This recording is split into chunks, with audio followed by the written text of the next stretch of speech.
Luscious Liz, Red Bull's first Formula One title winner. I want a one-word answer, very quickly. The Constructors' World Champion, Jonathan. I've gone for McLaren. Ferrari. McLaren. Red Bull. Didn't we know that was going to happen? Didn't we know that was going to happen? What the hell's that? I don't laugh when you give your answer. Red Bull were obviously not always the dominant Hulk-like beast of a team they are now, and actually for a few years they kinda sucked. But then came 2010, a year that changed everything for the colourful cows. In 2008 Red Bull finished behind Toro Rosso with 29 points to the Toro Rosso's 39, their B team. One podium was the pinnacle of their success that year. Vettel moved up to Red Bull from the Rossos, and in 09 Vettel finished runner-up to Button, driving that brawn. But belief in Red Bull wasn't strong. The general feeling seemed to be that they just did not have that little bit extra to actually win the World Drivers' title. No. Man, were we all wrong. 2010's World Drivers' Championship Red Bull winner, Red Bull RB06, which Vettel dubbed Luscious Liz, and the car Vettel in 2014 called his favourite Formula One car to drive in his career that far. Let's have a look at the story of Luscious Liz. Well, when we look at the design team of this car, we should have been giving some fierce shivers. But a rookie team had just won the title with Button behind the wheel, so surely the years of Newey's dominance ended when he left McLaren. Maybe not.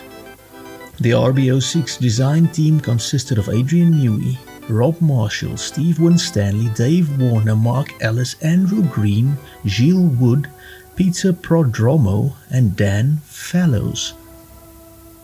Now for the average Formula One fan, there are a couple of names that you still know. 14 years later, Rob Marshall was with Red Bull until 2024 and now is at McLaren.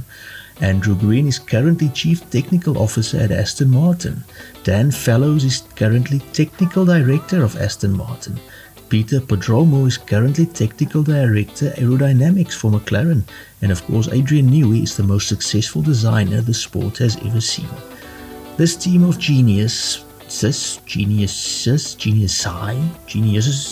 I don't know, would combine to start one of the most dominant periods in F1. The traditional big boys have never recovered. No longer would Williams, McLaren and Ferrari be the main peanuts in the Formula One packet. Now the sport would be the plaything of Red Bull, and they would later be joined by Team Toto.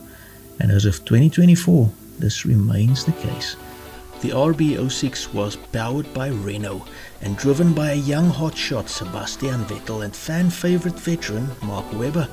Definitely a solid driver lineup. An interesting note, as of 2023 the Red Bull RB06 remains the last customer engined Formula One car to win the Constructors' title due to the presence of Renault full factory teams on the grid.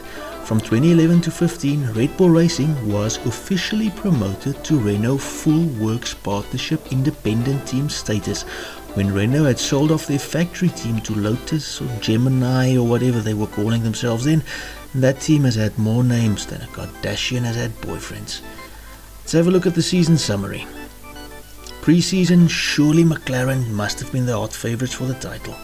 Driven by defending world champion Button and Lewis Hamilton, also former champion.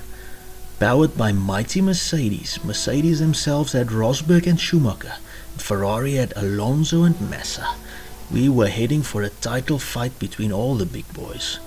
2010 would be the first season with the 25 points for a first, 18 second, 15 third, and then 12, 10, 8, 6, 4, 2 and 1, down from 4th to 10 point scoring system. Let's have a look at the first race, Bahrain 2010. Bang, Vettel put Luscious Liz on pole. So far so good for Team Horndog.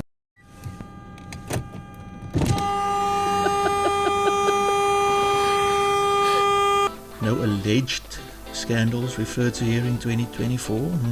No bad jokes here. Team Colourful Cow wouldn't have it all their way though, as Vettel's engine had a problem with a spark plug. Yes, Red Bull's engines were fallible back then. Wow, those were the good old days. Alonso won for Ferrari and the Bulls finished 4th with Vettel's spark pluggy engine and Webber 8th.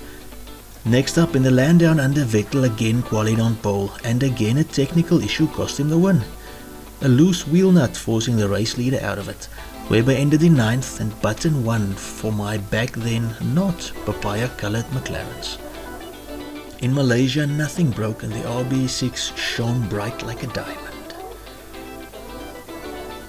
The Bulls finished 1st and 2nd with Vettel winning. Button again won for McLaren in China. Oh, remember when McLaren were winning titles and challenging for them? I sure do.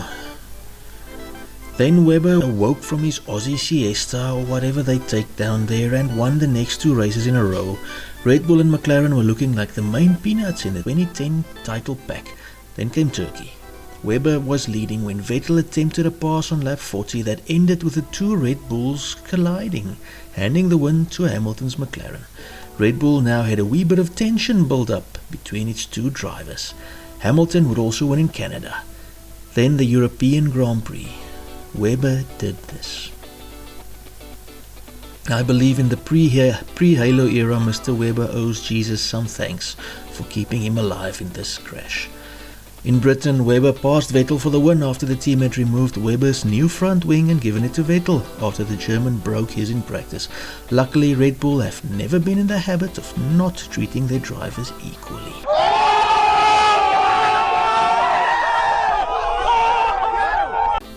Alonso, Webber and Hamilton would trade wins in the next 3 races, for Alonso would win the next 2 to set up the title fight nicely between himself, Button and Vettel.